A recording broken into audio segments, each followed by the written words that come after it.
Eduardo Braniff is an experiential communications leader, not-for-profit supporter, and corporate communications consultant. Eduardo started his career in entertainment working for MTV. While there, he had the distinct pleasure of producing over 30 international adaptations of MTV series, think Real World, Singled Out, Unplugged, Beavis and Butthead. He founded MTV Books. He published cult classic book titles such as The Perks of Being a Wallflower and bestsellers such as Tupac Shakur's Rose from Concrete. For 15 years, Eduardo worked for the UK-based global experiential design agency Imagination. After serving on the board of Yo-Yo Ma's not-for-profit music and education organization Silk Road, Eduardo assumed the executive directorship. In this capacity, he transitioned the organization from a celebrity-driven one to a mission-driven one, facilitating Mr. Ma's exit from the organization's leadership, expanding the board, and raising over $7.5 million. He remains on the advisory board. Similarly, he led the LA Independent Shakespeare Company's board. He currently is a brand consultant. His company, Sedwell, focuses on naming, brand voice, and brand strategy for small to large scale businesses. Additionally, he supports corporate leaders in their IPO launches, developing their IPO and investor communication assets, as well as personal speech coaching. He has worked with numerous executives on numerous IPOs, including many of the top 10 IPO launches.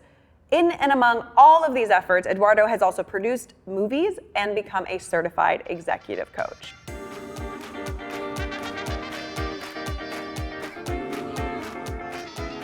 Thank you for being here, Eduardo. It is such a treat. It is a treat. Eduardo and I are new friends. Yes, but deep friends already. But hold like the closest, very close people to us in common. And I want to start at the very beginning. So we're gonna take some twists and turns, but I want to talk about you were born in Mexico. Yes. You know I love Mexico City. We love Mexico City. Yeah, I was born in Mexico City. My mother was American. My dad was Mexican, so I'm legitimately Tex-Mex. And I lived there until I was 17 when I came to the States to go to college. And I love being from Mexico, and until recently, I loved not living in Mexico, but this past little visit was a little tickle of maybe, It's come on home. pretty special. Yeah. Everyone I talk to that's like, I would say like probably like their 50s, like if I was single and younger, I'd be living in Mexico City. And I'm like, that's the energy I feel it has right now. Yeah. You know, growing up there, I'm going to say perhaps something controversial for Mexicans is that people didn't really appreciate what they had. There wasn't a real pride of Mexico. And this last time I was there, which was for the Contemporary Art Fair, so of course there was a real influx of interesting, cool people. But the most interesting and coolest people were the whole Mexican set. And I, for the first time in my life, felt that Mexico was proud of... It's always been proud of itself, but in this case, it felt proud of being sort of a bit more of a player. We share something in common, which I learned when I read your bio. Oh. We both worked at MTV. Oh my gosh. But you worked there at an exciting time. I worked there at the most exciting of times. It's like when the roller coaster is just hitting the top. Yeah. Because it's about to go down. And I was there when it was Beavis and Butthead, Unplugged, Real World, all of the shows. Singled Out. Singled Out. Yes, Singled Out is very near and dear to my heart, having produced. Me too. Growing up, watching Singled Out was like the most fun. I mean, first of all, Jenny McCarthy Yes. does not get more interesting than that lady. But to see Singled Out as a global phenomenon and to have had a hand in giving Israel singled out, and Malaysia singled out, and Germany singled out, and Belgium singled out was among the MTV highlights for sure. For sure.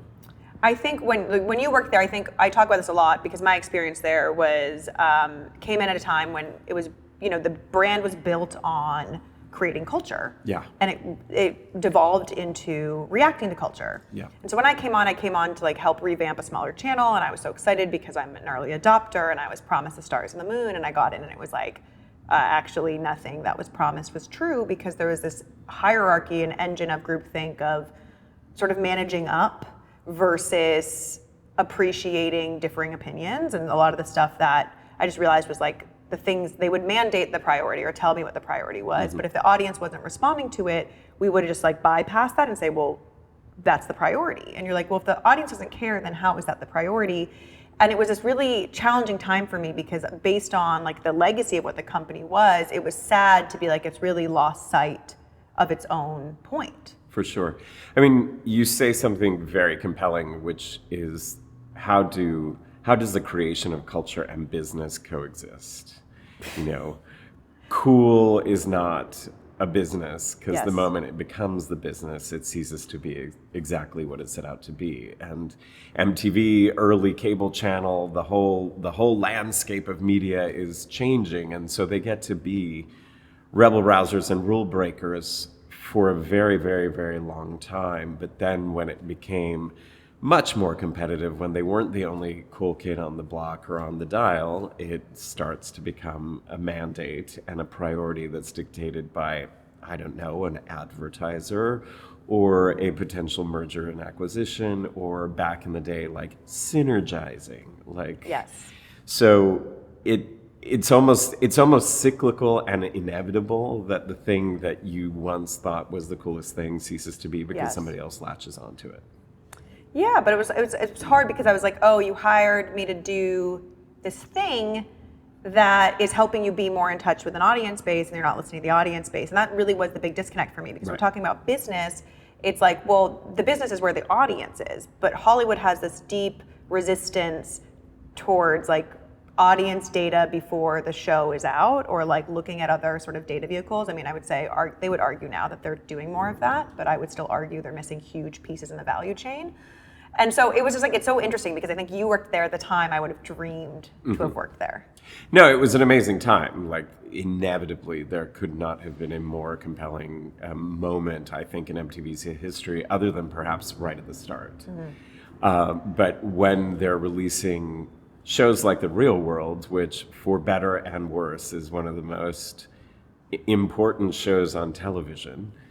Many would say it's the original reality TV show, and others would argue that there was a documentary in the 60s called An American Family that sort of predated it. But as a vehicle of entertainment, no doubt. And to be there for that moment was incredibly compelling, but also animation. And there was this lesser known, but talk about cool, this animation show called, first of all, it was an animation compilation with the name of which I'm immediately forgetting, but then out of it came Aeon Flux, which was the baddest assest of like female superhero characters who she's totally flawed and totally powerful and totally awesome. And another series called Syphil and Ollie, which was the sock puppet show, and you think like, what other channel of this scale and of this influence at the time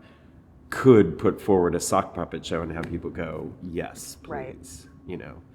And it was also a really great time for music. I mean, not that there's ever a bad time, but the Madonnas, the Nirvanas, the Unplugs, the George Michaels, you know, the Princes, these like incredibly iconic performers, but of, to my mind, even more importance, like the hip hop scene, which frighteningly enough is now this year 50 years old. But you know, MTV and hip hop and DJ and street like all converged in this magical, almost like Renaissance equivalent moment of global culture. But I would say it was just much more about just U.S. culture, and it was amazing to be there. What was a key learning you took with you? Well, I'll underline that there's a very short window in which business and culture can coexist and each be firing at its fullest potential. Another thing I learned was that, and it's very relevant today, that back then we did so much research, and the research department at MTV was like this incredibly compelling group of people because they had their finger on the pulse of what was what. That if you fast forwarded today, like the equivalent would be just this incredible data set of how we behave in media and what we're doing and saying and liking and clicking and all this sort of stuff. But in both instances, it was easy to find the trend or the meme. But to me, the real masterpiece then, as today, and hopefully in the future, is still coming from lived experience, a gut reaction to a moment, something that you see on the street 1, 2, 3 times, or in the club or wherever, that gives you this real flash of inspiration that becomes culture. I don't think that you manufacture culture out of research or out of data ever. I agree. I think there's always a human touch to art, and I think we can't automate art. You can't take away, because what the expression of culture and art is the expression of soul. Yeah.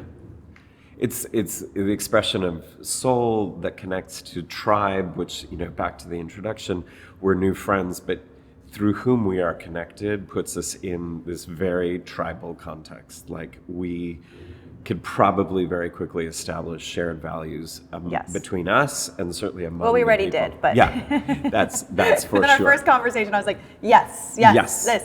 Because usually I take a, this podcast is very much about people who live fiercely in their values, and that's really the goal, is people that are embodying success, inner and outer, in the world.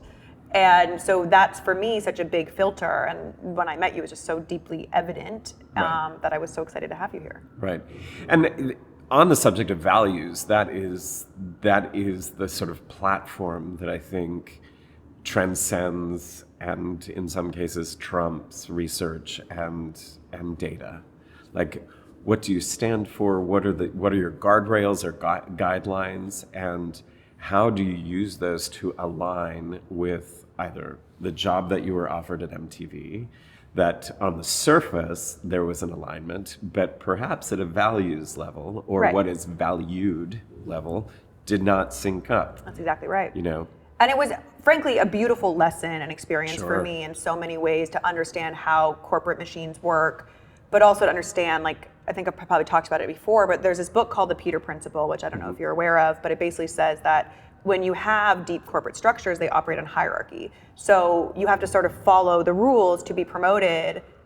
And when you don't follow the rules, you either get fired or you naturally vibrate out of the hierarchy, because you're threatening the structure of the Right. place. And a lot of that is groupthink. And if you don't subscribe to the groupthink, you're not a fit. And that's really what I learned, was that I was someone who is deeply feminist and was going to college in Manhattan, had grown up, had a very different specific lens on the world. And in the environment that I was at when I started working at MTV, it was clear that I was not of the brand of who was now the staff. Right. And it was what I sort of took away, and this was just my perception, was that I felt connected to the original Right. values of the company that had lost the way.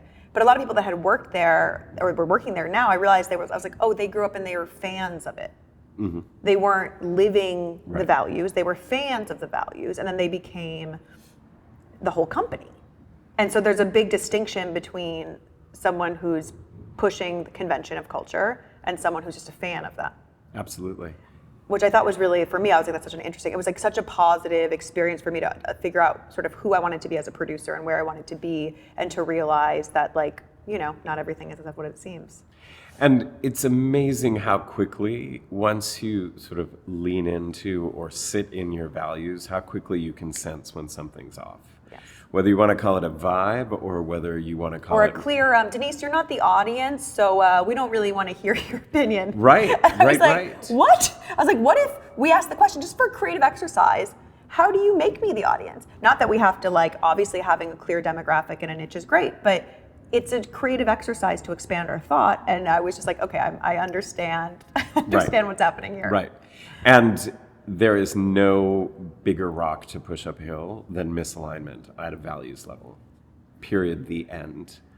There are so many companies today or groups today that will recognize so quickly if there's a mismatch, because the expense, whether financial or cultural or timeline or whatever, is too great to keep somebody who's misaligned in the fold. I felt this when I met you, and I feel it now again. When I met Eduardo, I was like, I wish I had met you when I started my company, because so many, like, it's exactly right. When there is misalignment, it is pushing the biggest boulder up the hill. And they are such empty calories, wasted energy, and there truly is no harm, no foul. Like, we do not match at a values level. It's not a judgment call on your or my values, period, the end. We're just not matched. So let's not try and, like, rewire this motherboard to work. And as we were discussing the first time we met, that starts to get really cloudy and complicated when you're like, oh, but this person has something that could really sort of move my enterprise forward, whether they're an investor or somebody of influence that can move it along. But it becomes very, very expensive when you are chasing money that is not aligned with your vision, your values, your presence. And when somebody else's agenda, which will always be at play, but when it is not so apparently at play, it's just static. And that's static that costs a lot of time and energy. That when you're starting something or building something, you need it to be pure and clean energy, because when it gets shitty, you need that reserve. But if all the way along there's this just like low hum of bad juju, cut it out. The faster you do, the faster the thing moves forward. I think that one of the things I had to unlearn in the process of building my company and fundraising and not succeeding was the idea that work doesn't have to be hard. Mm-hmm. Like I grew up believing, okay, it has to be hard. And so when I faced a lot of resistance with my company, I just blamed it on, well, we're building a mission-based company. There's just like natural resistance to like doing good and doing the right thing. And there is a very clear difference between healthy resistance and gratuitous resistance. Right.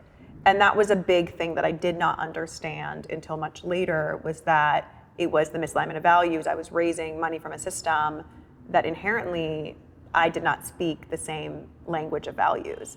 But I thought, just logic. I was like, if I speak logic, it'll eventually figure itself out, or I can keep trying. And it just, it just didn't. It took a huge toll on me. I mean, it led to my whole, I would say, becoming and my surrender and me being a better person. But I think if I had known some of that stuff day one, or someone had properly explained to me the system I was walking into, I think whether or not I would have listened in the moment, I would have had the seed planted in a different way that I don't think it would have taken me 7 years to say, okay, I can't continue. Right. I might have wisened up earlier. And so I want to come back to fundraising, but I want to just go back to MTV for a second and talk about what made you leave and why did you what pivot into something else? There were a couple of reasons for leaving. One was at a lowercase v values sort of misalignment with the person who was my boss at the time. Actually a friend of mine, but in the kind of context of work, we just didn't align. I became also interested in perhaps a different way of creating culture, and then lest that sound a little too highfalutin, I left MTV having started the publishing imprint. So I created the oxymoron known as MTV Books, and we were publishing poetry and nonfiction and fiction titles, as well as the much beloved Beavis and Butthead companion books and real world behind the scene yearbooks and stuff like that. But I was just very much drawn to, I guess you could say at the time, and certainly now, this sort of old school way of creating content. And that was definitely not a priority of MTV, like books, Even then, as I still hear now, like the depth of the book. Like the book is as resilient as the cockroach in a nuclear holocaust, everybody. So let's quit killing it, okay? And people write books and people read them and the great classics, et cetera, speaking of culture. But also, I just wanted to try something new, and it's going to sound like a counterpoint to what I just said, but a friend of mine was producing an independent movie, and I thought, well, why not try this out outside of the machine of MTV and Hollywood and whatnot, which already I had gotten a sense was like, this is a business that's operating out of fear and charades. So I went and produced this movie, and ultimately the movie was terrible. Like, it was a terrible movie on the page, it was a terrible conceit, all of it. But the person I was helping, the writer-director, who also knew I thought it was terrible, was just a great person, and I wanted to us to learn together. And that was truly the first decision I made professionally to say, mind what you're doing, but I really want to do it with you. My friend, so I ran this nightclub in my early 20s, and I had a friend come with me and work with me. She was like, she does like public policy for cities now, okay? She's like, an urban planner. She's like helping cities become more generative. Totally a departure, but I was like, come do the admin work at this club with me. And we just had the best time. It was the best time. It's a lot of reason why we both stayed as long as we did. And then when she, left, she found a job she didn't like that much. And I was like, well, what's the priority for the next job you have? She's like, I just really want to like who I work with. Right. And I was like, that's such a undervalued element. When we think about career, we're thinking about the job, or we're trying to check this box, or we're trying to get to this place. And it's not joyful if you're not working with, like, the worst things can be joyful, like if you're working with the right people. Absolutely. The worst jobs, yeah. Every single job I have undertaken since, incontrovertibly to the detriment of my, quote, career, a word I think is very dangerous in this landscape, but everything has been motivated by, are these people in my tribe? Is this something that I want to learn about and be proximate to? And will it just be gratifying at a sort of soul level? It's not, you can go and, one job that I did take that was on the surface very aligned, but also had the kind of glittery appeal of it was, and self-made billionaire wanting to change the world, la, la, la, la, la. And in many ways, he is, but in many ways, he's doing it in a way that I was like, I cannot stand behind this. And again, to what I said, it instantly. I walked in to the office on the very first day and realized, A, I've never been here before. All of the meetings happened elsewhere. And B, this is not right. But I took from it what I thought was there, and again, it's not in a greedy way, but it was like what's the lesson to learn here, and then how quickly can we clear the waters again? Because for this individual, this was a very big hire. He was wanting to make a big deal out of it, and so, I, in the 6 months I was there, brought my own culture, brought my own sort of tribal vibe to it, and created a little bit of a lift in the place, and then I left left feeling very heavy about, quote, those left behind. Yeah. But at the end of the day, they're free agents and they can go off and do what they're going to do. But every decision has been made, I want to be proximate to you. And never has it been built from every single job that I was, quote, recruited for, I ended up turning down.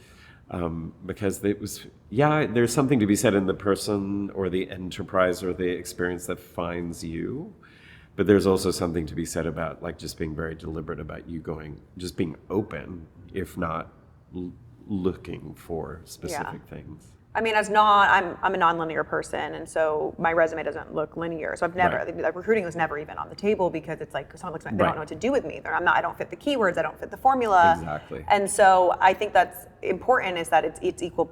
Like, there are things that come into you, and that's great, but it's also, I think, when you're used to sort of pursuing your own next step, there's also a different relationship because you're not afraid to go, like I remember I got to college, and the first thing I did, I was like, I need to work at Nylon Magazine. And I just like found my way to their office in Soho, and I went up to I don't even know how I got up the stairs, got to the front desk, did the whole thing, and got, the internship. But the whole thing was I was so focused on where I was going to work and what I wanted to do that I learned a lot, basically learning that I didn't like half the things that I thought I wanted to do. Totally. But I was able to not have to question whether or not the dream job is the dream job. Like, I have deep clarity that none of those things were my dream job because I just went for it versus waiting to see what came to me. Well, the myth of the dream job, it's like, don't you have to have the dream become a reality in order to know if it's still a dream? I mean, it's sort of, these are nice to haves, but I think it's... Let me repeat that. Did you know that if the dream has to become a reality in order for it to validate as a dream. Wow. Yeah. And so the thing that you do is align to those values, find those tribes, and and seek out and just take huge, like messy bites out of the experiences that either you find for yourself, like nylon, or that somehow cross your path, and know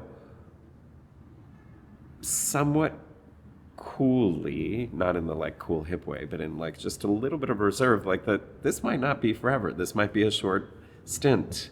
Don't overinvest in the thing before. It's like, oh my gosh, I swiped and now we're getting married. It's like, hold your horses. Right. You No, know? temporary is okay. And that's what I tell Yes. people when people are, especially graduating college, are like, I'm like, your first job is not your job. Right. Some people, if they're lucky, sure. But most people, as we go through these seasons, we evolve, we change, our purpose changes, our values change, our like the things that light us up change, and that's fine. I'm like, I just think it's like respecting and honoring your seasons and what feels good to you is like the point. 100%. And I think, and light is a really good frame for it. It's like, do you feel light? Does it feel like light is shining on you in this? And do you feel like you're giving it at the same time? You know, the most resonant job I had was with a company I didn't know existed. I had my first interview with one of the founders, and we got completely shit-faced drunk at lunch. I was offered a job the next day that I accepted and stayed there for 13 years. Wow. And for easily 18 months, I was like, so what exactly do we do here? I know it's design related and we make like museums and stuff, but like, what do we do? And I, being a dum-dum, because I felt so, these are my people, that I was like, oh, but they just landed a museum job in Mexico City and they need somebody who speaks Spanish / knows the kind of social scene down there. But I felt 100% myself in this environment. They felt 100% confident of like, yeah, there's like some edges that he's got and some limitations of experience in terms of what we're doing here. But everybody just felt like, yeah, this is right. And let's just keep going with it. And they were, this underlying tribe was theater. They were all from the theater. And that was one of the that's where my love of theater like exploded, because I always loved seeing things happen live on stage, and this is only happening once and it will never happen it will never happen again. Yep. They might say the same lines, but that person's going to cough and they're going to be like off their mark by a foot, etc., etc.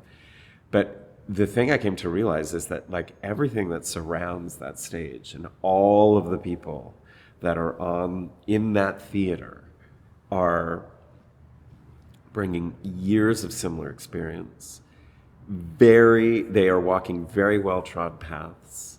Like a stage manager knows what she's doing, and the key grip or the grips know what they are doing, and the people who are flying in the like flats and what know what they're doing, and that this community can come together and like within 60% of the job know how it's all going to go.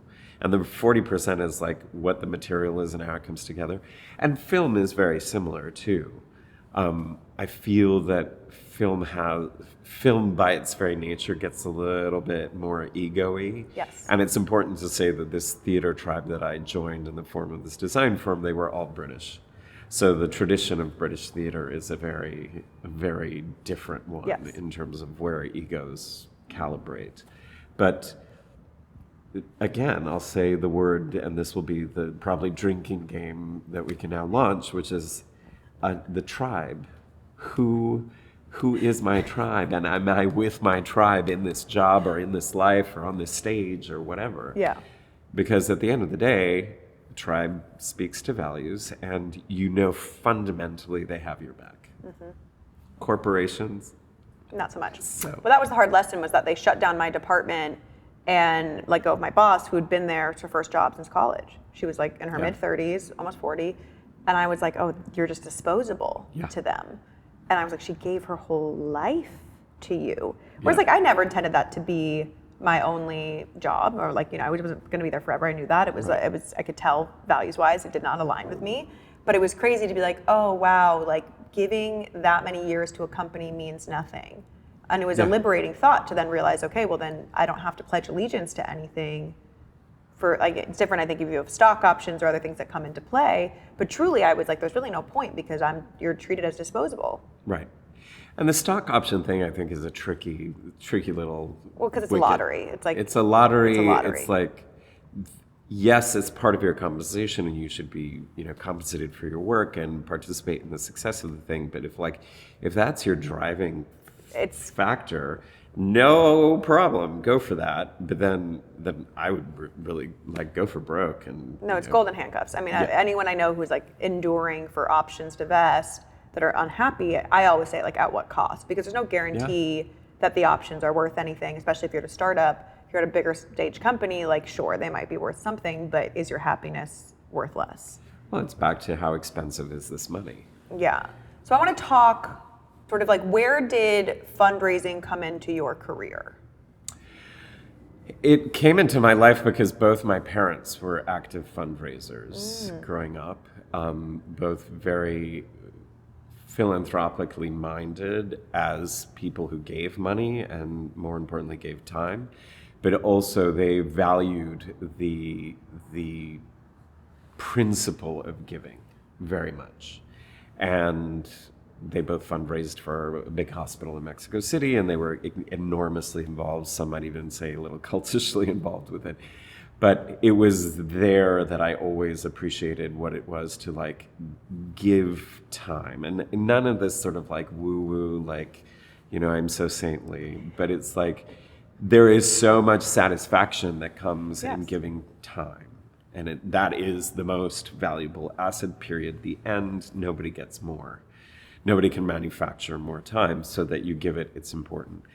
I started to see a little bit of it when doing 2 independent films, and the exercise of sort of convincing people, because fundraising for independent film is folly. It is, at the end of the day, I was like, do you want to pay an enormous amount of money for possibly being on a shitty red carpet in some but that's what you're paying for. dumpy theater in the middle of nowhere? And one film didn't see the light of day. The other one did see the light of day and became a big cult classic, Kissing Jessica Stein. But that I learned what the scrappy, kind of almost forcing people to give money. And then I volunteered and fundraised for museums, because I have always been a big believer in broadly the arts and the importance of museums, and getting people integrated into a museum community early, because I think it gives you access to what's going on culturally, and whether you want to collect art or know artists or just peel away the pretense of art. That's one way of doing it. But the big fundraising moment was when I started working with Yo-Yo Ma and Silk Road, and at the time I took over the organization. They were not in the best of financial straits, notwithstanding they had a global superstar attached to it. But that was actually something that I found interesting about it, because it's very easy to fundraise off the back of a celebrity, because the red carpet version of funding an independent movie becomes like being next to a celebrity, and one cannot underestimate the power of star fuckery out there. So no slagging off people who love their celebrities, but it's there were so many cases where I was like, okay, let's be clear. You're buying the access, the access. But where it became very interesting was just simply saying, I don't want to go after the expensive money if... let's make the distinction for people into terms of what, just so everyone's very clear, Sure. What equates to expensive money and why expensive money is not worth it. Expensive money is money that you have to spend an inordinate amount of time to understand the reason behind the transaction. And I'll give you an example, just in the generic. Yeah, I think what you're doing over there is really interesting. I would like to support that. Great. What resonates? Like, where could we direct your funds? Like, what initiative would you like to support? Well, I think I need to understand like how you're going to deploy the money and where and what the benchmarks are and all, all of suddenly the hurdles start to come up. Footnote, it's a financial transaction and the person giving the money has every right to understand what you're going to do with it. This isn't just like throwing money around. However, if you truly believe in the organization and its mission, this could be corporate or otherwise, and the leadership of that organization, tick, tick, sign the check, be gone. I also want to clarify, it's also a tax write-off. 1,000%. So I just want to clarify that too, because it changes. The difference is like when you're investing in a company, for-profit company, yes, it can be a tax write-off if you lose the money, but it also, you want to understand the projection of a company to revenue, which also in the dance of expensive money becomes, okay, send me your financial projections, great. Go through them. I still have more questions. Oh, I still have more questions. And then 8 months later, the deal dies because there's never been an actual, it's just been wasting your time. There's no, and then you don't, I found that dance to be incredibly challenging because I'm also like not a force person. Right. I'm not going to force you to write the check. Right. I have no interest. That's just not how I operate. If it's mutually beneficial, would love to have you. But that's sort of where you realize that the people that are closing a lot of checks are coming from a more forceful mentality. Forceful mentality and or like, are we really and truly aligned in your belief of this mission?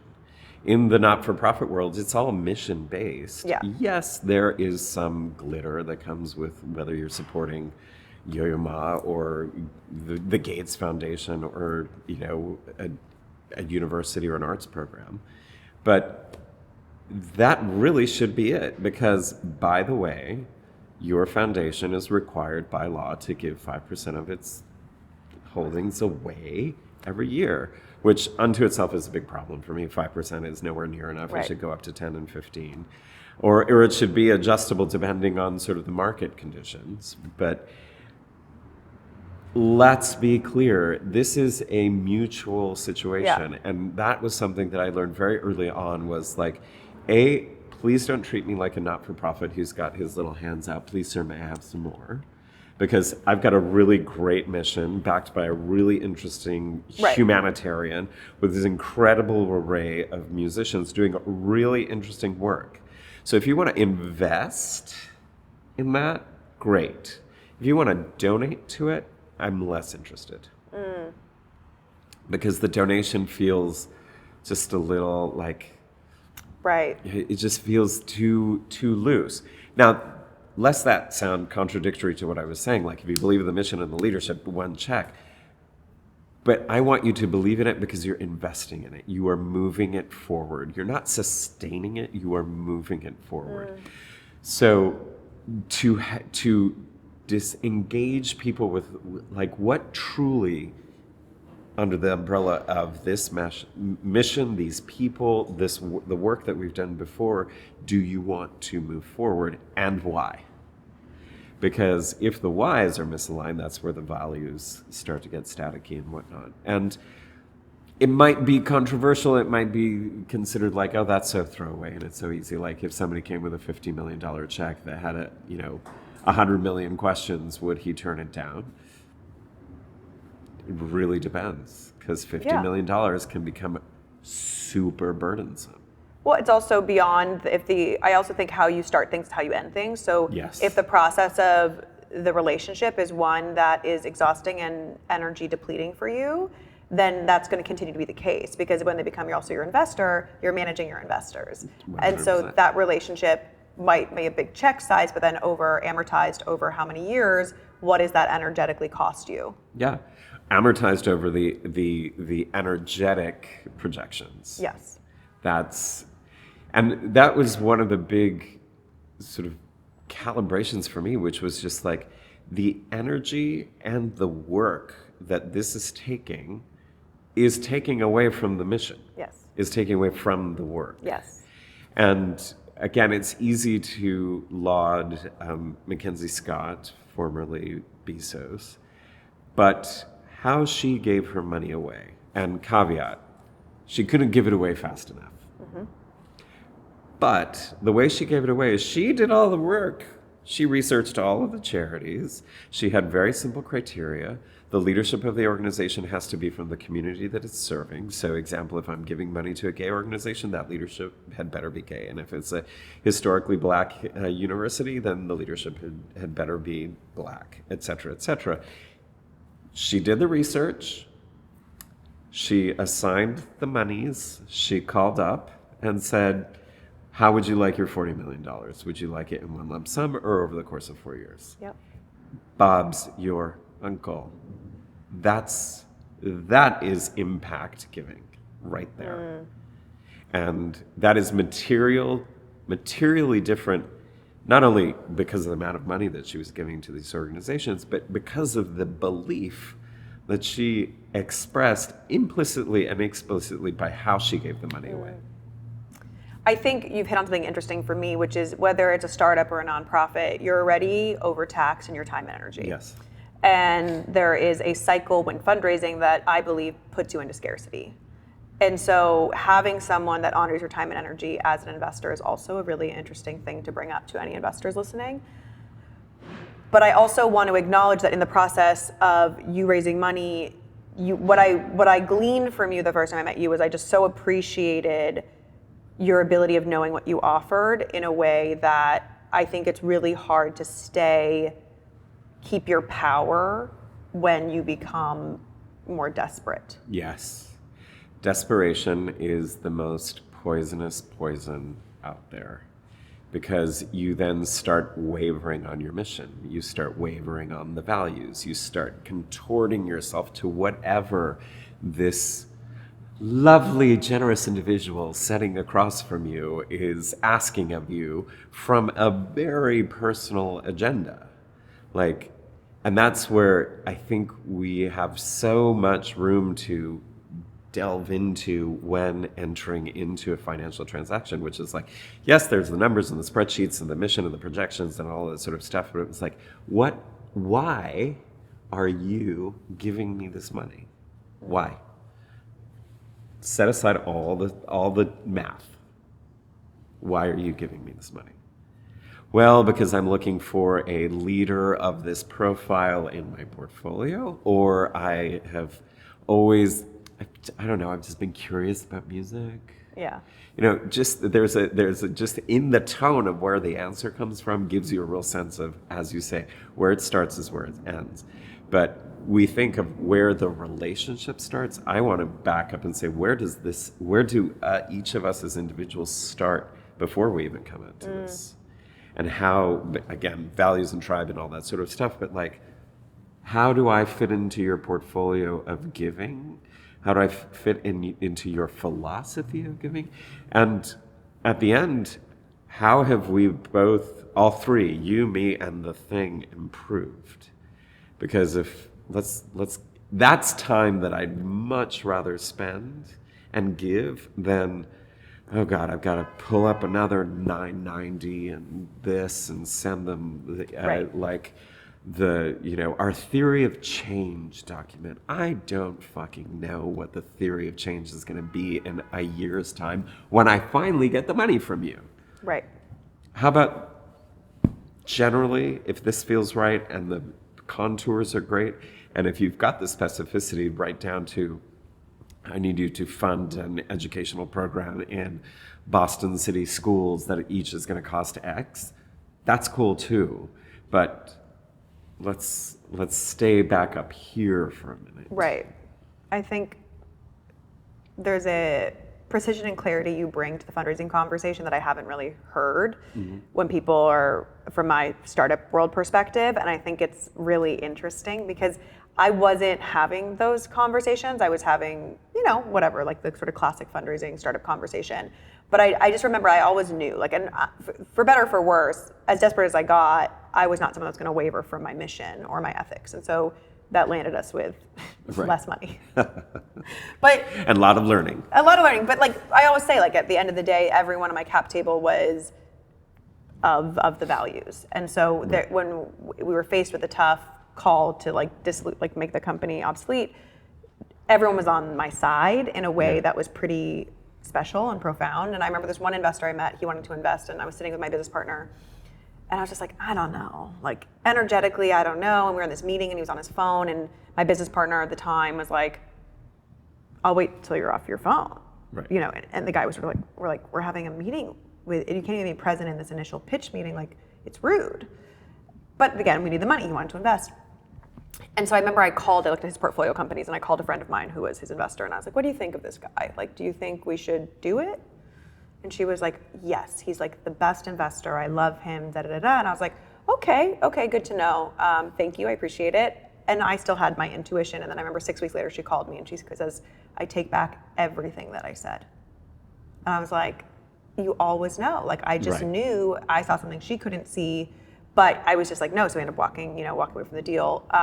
But that was sort of my issue, is that I was always like, I can tell this is going to be expensive. Right. Later. How did it feel for you to walk from the deal? I mean, I did it more than once. Okay. I did it more than once. I also had like probably close to 10 term sheets offered and never sent. Right. So I went through like the ringer, in a lot of different ways, where you were like, you said you're investing in this meeting, and then you said, like, I send the term sheet and then you disappear. And then you're like, well, why would you say that in the meeting? Because I'm also someone, like, I'm pretty transparent and honest. If I don't know, I'd say, you need to do more diligence, I'll let you know. I would never say, I'm investing, send me the term sheets, and then just ghost somebody. So it taught me a lot also about people, which is like, who are the people that back up what they say? Like, that's a big value to me.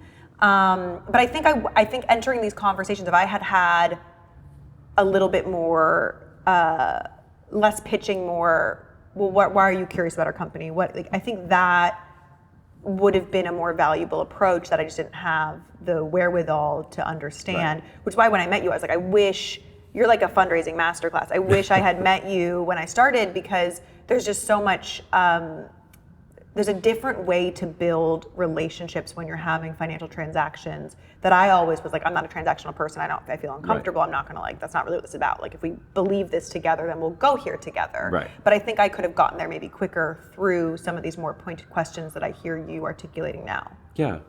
I mean, there are some mechanics in the process of raising money, whether it's for investment or for contribution, that you've got 30, I've got Bob, you've got 30 minutes, and you gotta move through these things. But there's something to be said about almost tweaking that format of asking for money or pitching a business that just sort of pulls the rug out, not from under, but just moves it to a whole different place. I remember when I was pitching creative work, and the firm that I used to work for was 40 years old, and it was not one of the part of the big conglomerates, so it was always a little bit under the radar. And our brochure was a book about this big, because the owner of the company had a ego this big, so every single thing he'd ever thought of was in this book, so it was very impressive to put it down.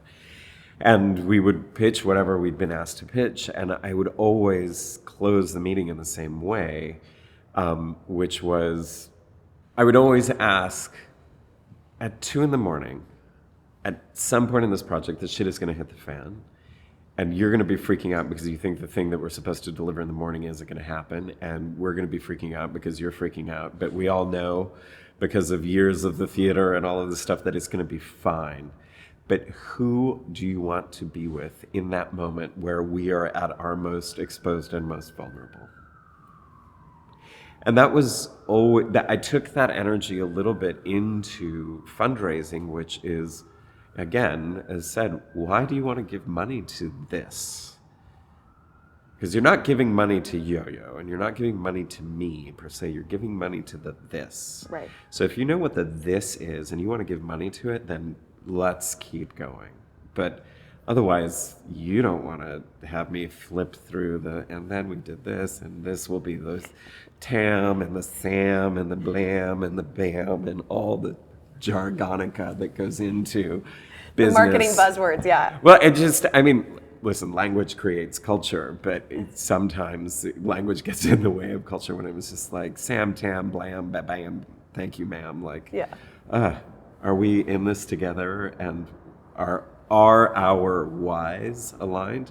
Because if they are, then let's keep it going. And the minute they aren't, let's explore why. And if we can get back to it, great. And if not, game over, hug it out, see you down the proverbial road for a drink and say, remember when? And thank God we took that exit ramp.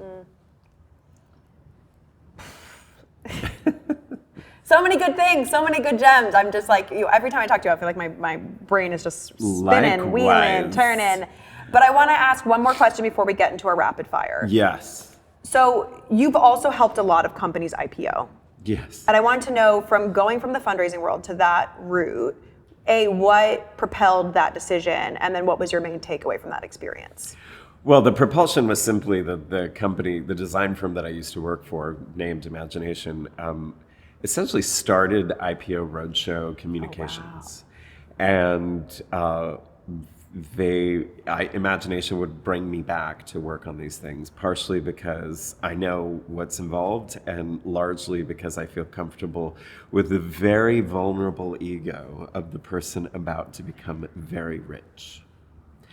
And that's a tricky moment to be around. Funny little story, I was directing one of these IPO roadshow videos, which are highly, highly regulated. The SEC is like, picks at every dot on the I and cross on the T. And this one founder was very tricky and very impossible to get on camera. And we easily had an 8-hour day over a number of days to get all the content that we needed with him. And he rocks up with all the braggadocio of the kingpin and says, I have 30 minutes for you guys. And I just on the spot said, so 30 minutes, if I had 8 hours, I think your valuation would probably be around, 20 to 24 billion. 30 minutes you adjust. It's like, we're not breaking $1 billion, Scott. So what do you want to do? Oh my God. And let me tell you, throwing billions around really is a great motivator for people to show up on screen. But I think the thing I learned the most is just how emotional money is. And how so much static comes from an emotional place of, will I get it? Will I make it? IPOs is like, how big will I make it? How prominent will I seem? And also, how much does this say about me, and how much, particularly in the kind of philanthropic world, what sort of largesse do I get to sort of veil myself in by having given this money? There is no donor I value more than the one who gives a lot of money anonymously, because they have taken themselves out of the equation. It might be a false equivalency, but the person who's, the leader who's taking a company public and IPOing, it's the exact opposite. They don't get to be anonymous. They get measured every single solitary day. And their worth is in dollars and cents and ups and downs in the market. And that's I can only imagine is a very particular challenge to have this universally understood metric of money, lot, a little, up, down, more or less, leveled against you to whatever extent you let it be part of your everyday. But it's still part of your everyday. Like, where's the market? How much am I worth? No, I have a friend, her husband has built a big company. It was worth 200 million, whatever. And IPO'd. And when I saw him, he was self-funded the company, grew it to a massive size. And he was like, it's down 60% from what it was originally valued at. And I was like, yeah, but it'll come back. It's today. I'm a very long-term thinker. I'm not focusing on today, the numbers here. It's it'll change. He's like, I hope so. But I could see that for the first time of someone, especially because he's self-made. It wasn't like he took a bunch of investors' money. It was a direct expression of his worth. Yeah. It was very interesting, and hearing you articulate in that way, I'm like, that makes a lot of sense. It's a very fragile dance you're holding space for. And listen, the valuation of your company is an important metric of progress. Yes. And I very deliberately don't go success or achievement because that's very movable. But you got it to that level. I always want to say, how have your values reinforced or expanded or evolved? How has your mission continued to, reach out into the world? And how good do you feel about every day waking up to that metric versus this one over here that's just going like up this, and down, yeah. up and down. And at the end of the day, I think there's something, again, maybe a place where they connect is like, how much is enough? And everything else that's out there that could be Great billions question. or no billions, Great how question. much is enough? How much is enough is the question most people should be asking themselves. 100%, yeah. Yeah. Okay, rapid fire. Rapid fire. 5 questions, whatever your heart tells you. What would you tell your 20-year-old self? Come out. Yes! That is a brand new one I've never heard. Oh my goodness. Yes, yes, yes, yes. Everyone, yes. Okay, what is the last book you read? Trust by Hernan Diaz, a masterpiece. Oh my God, I'll buy it tonight. Run, don't walk. All of y'all listening. You too. I will definitely, okay, trust. I read everything, so I'm on the list now. What is bringing you joy right now? Connecting with artists. It's been a long time since I've been like exploring the art world and just seeing people like stare at blank and say this and wrestling with it and loving it and then releasing it is such a sucker and a like directive for me. I love that. What are you struggling with right now? Purpose. Yeah. At a crossroads of where I am in life and place geographically and the aggregate of my various things to say, do all of these things add up to something or are they more of a block of clay that I need to sort of have the masterpiece emerge from again? I wish we had more time to delve into that answer, but for next time. Yes, next time, promise. So much. What is the best piece of advice you've ever received? Oh, golly. My golly is that there's usually 2 or 3 things come up, but it's always question what you stand for, because in the questioning comes the strength. Never rest on those laurels, because it's like, is it still yet? Is it still now?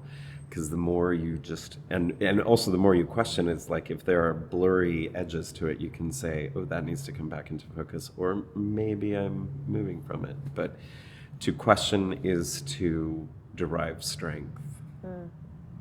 This was too quick, apparently. Way too quick. Way too quick, but so joyful. Thank you. You're like a mastery of words and framing, and I'm just like, I can't wait to listen back to this because I'm gonna be like, there's still so many things that you like lit me up on. Well, we are here to light. It lit. We are here It's to lit. lit. We lit the lit, yo. Yeah. Oh, God.